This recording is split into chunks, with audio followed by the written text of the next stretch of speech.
Good morning students. Hindi class में आप लोगों का स्वागत है। जैसा कि आप लोग जानते हैं कि हिंदी व्याकरण का अभ्यास कार्य कंप्लीट कराया जा रहा है। तो हिंदी व्याकरण में आप लोग पत्र लेखन तक अपना वर्क कंप्लीट कर लिए हैं।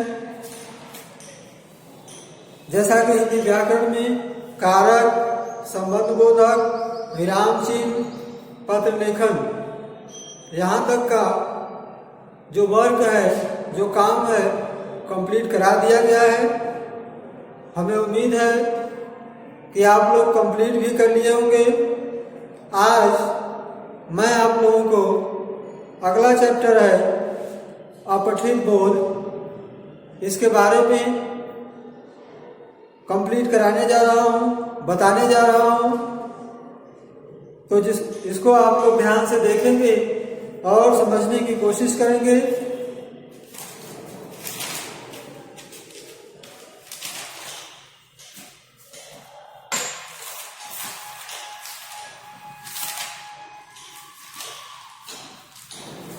डेट है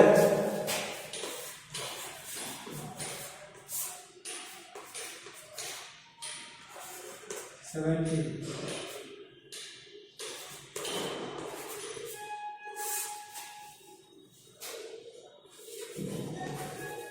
अच्छा कार्य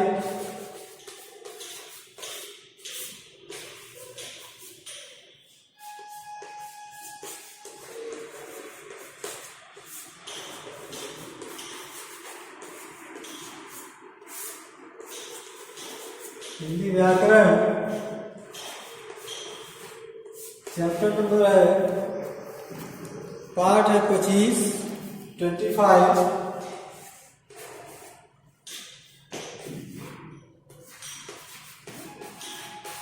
और पठित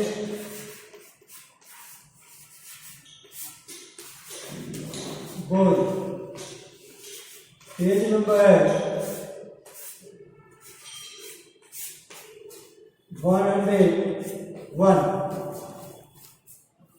107।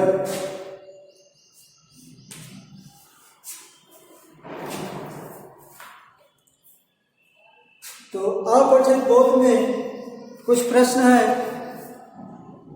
जो कि आपके एग्जाम में पूछे जा सकते हैं। मैं लिखा दे रहा हूं। इसका जो प्रश्न है पहला, अपठित गद्यांश या काव्यांश किसे कहते हैं?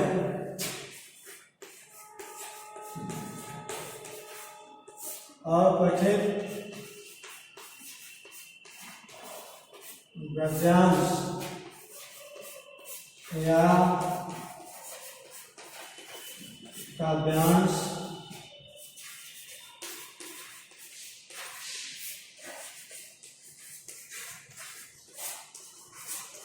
किसे कहते हैं?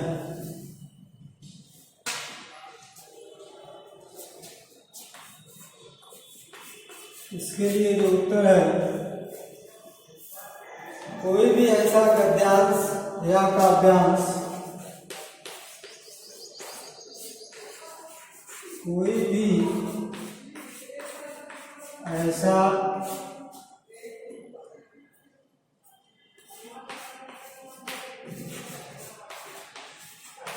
गद्यांश या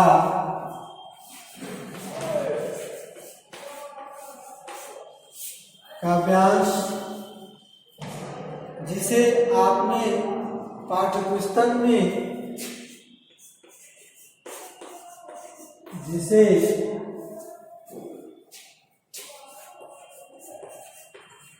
आपने पाठ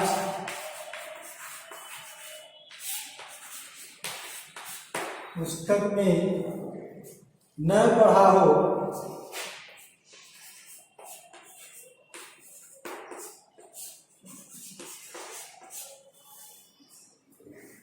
न पढ़ा हो वह अपठित गद्यांश, वह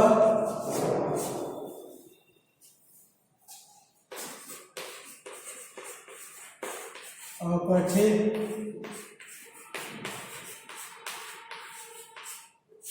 गद्यांश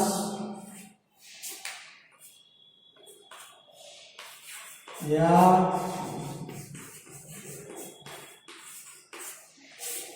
काव्यांश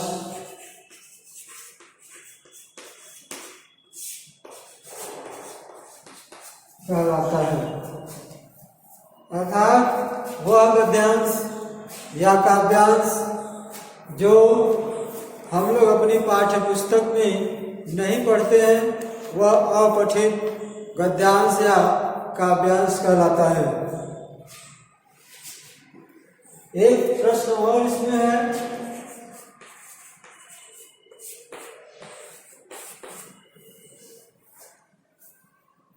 अपठित प्रश्नों के उत्तर देते समय किन किन बातों का ध्यान देना चाहिए। अपठित प्रश्नों के उत्तर देते समय किन किन बातों का ध्यान देना चाहिए।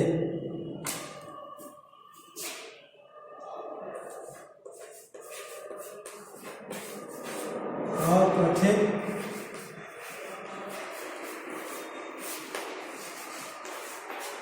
प्रश्नों के उत्तर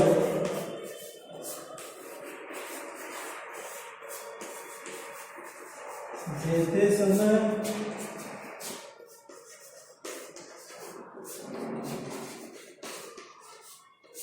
किन किन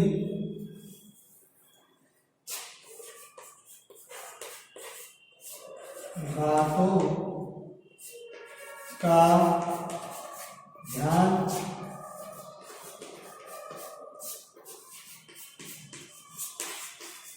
देना चाहिए। अपठित प्रश्नों के उत्तर देते समय निम्नलिखित बातों का ध्यान देना चाहिए। इसमें कुल 4 बातों को बताया गया है। मैं आप लोगों को बोल दे रहा हूं और आप लोगों को भेज भी दिया जाएगा।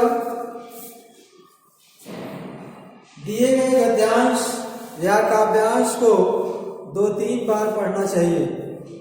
जो भी गद्यांश या काव्यांश हमें मिलता है उसको 2 बार 3 बार पढ़ना चाहिए ताकि वह उसकी कहानी हमें क्लियर हो जाए, स्पष्ट हो जाए।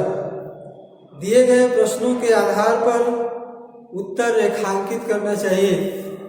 जो प्रश्न दिए जाते हैं उन प्रश्नों के आधार पर ही जो उसके सुटेबल, जो उचित अर्थ है, उत्तर है, उसको अंडरलाइन करना चाहिए, रेखांकित करना चाहिए। उत्तर सरल व प्रश्न के अनुसार होना चाहिए। जो उसका उत्तर है, जो उसका आंसर है, सरल होना चाहिए, सिंपल होना चाहिए, आसान होना चाहिए तथा प्रश्न के अनुसार होना चाहिए। अर्थात जो प्रश्न पूछा जा रहा है प्रश्न के अनुसार ही उसका उत्तर होना चाहिए। अगला जो पॉइंट है 4था नंबर, शीर्षक का संबंध भी पूरे गद्यांश या काव्यांश से होना चाहिए। जो उसका शीर्षक होता है उस शीर्षक का उचित जो संबंध है पूरी कहानी का, पूरे गद्यांश या काव्यांश का होना चाहिए। तो यह मुख्यतः 4 बातें इसमें बताई गई है कि किन किन बातों को ध्यान में रखना चाहिए। तो हमें उम्मीद है कि दोनों प्रश्न आप लोगों को समझ में आ गया होगा। उदाहरण के तौर पर मैं आप लोगों को एक प्रश्न जो आपके पेज नंबर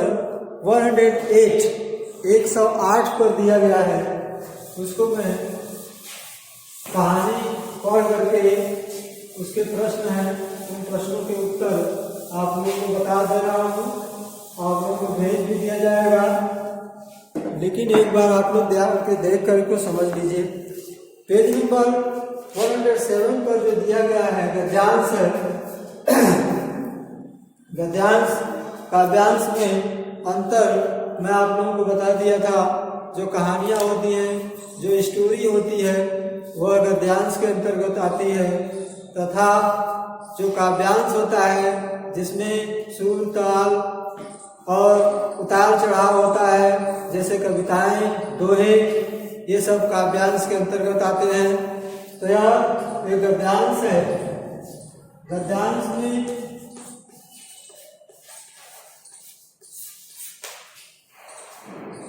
दूसरा पॉइंट जो दिया गया है इसका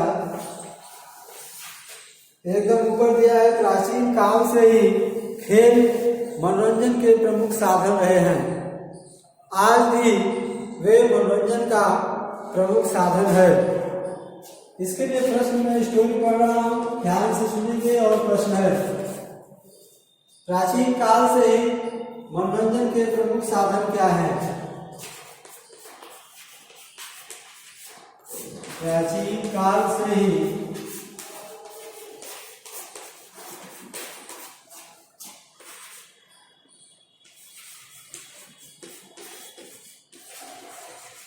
मनोरंजन के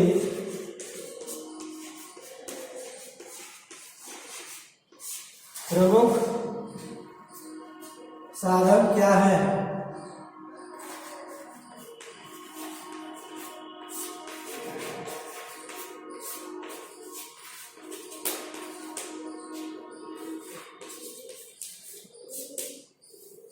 अभी आपने स्टोरी में देखा, सुना कि प्राचीन काल से ही खेल मनोरंजन के प्रमुख साधन रहे हैं। तो प्राचीन काल से ही मनोरंजन के प्रमुख साधन क्या रहे हैं? खेल। तो उसका जो उत्तर होगा खेल। अगर वाक्य बनाएंगे तो प्राचीन काल से ही मनोरंजन के प्रमुख साधन खेल हैं। क्या के जगह पे खेल लिख देंगे हैं। अगला जो प्रश्न इसमें दिया गया है,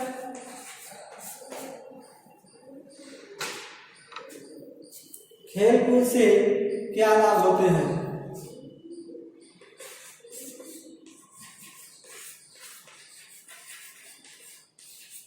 खेल कूद से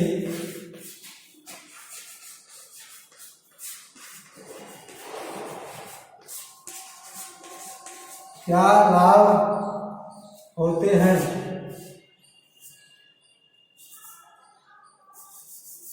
क्या लाभ होते हैं?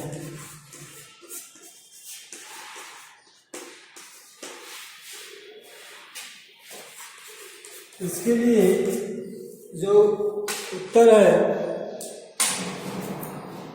आप आगे स्टोरी पढ़ेंगे। आज भी वे मनोरंजन का प्रमुख साधन है। रेडियो व दूरदर्शन पर भी सभी प्रकार के खेलों का प्रसारण होता है। खेल कूद से दर्शक व श्रोताओं के मनोरंजन के अतिरिक्त स्वास्थ्य लाभ भी होता है। तो इससे आप लोगों को पता चल गया होगा कि इसका क्या उत्तर हो सकता है कि खेल कूद से क्या लाभ होते हैं। तो खेल कूद से दर्शकों व श्रोताओं के मनोरंजन के अतिरिक्त स्वास्थ्य लाभ भी होता है। खेलों के माध्यम से परस्पर प्रेम व भाईचारा बढ़ता है। तो यहाँ स्वास्थ्य लाभ,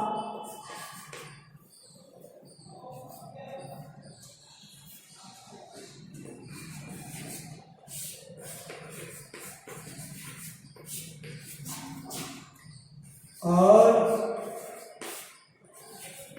भाईचारा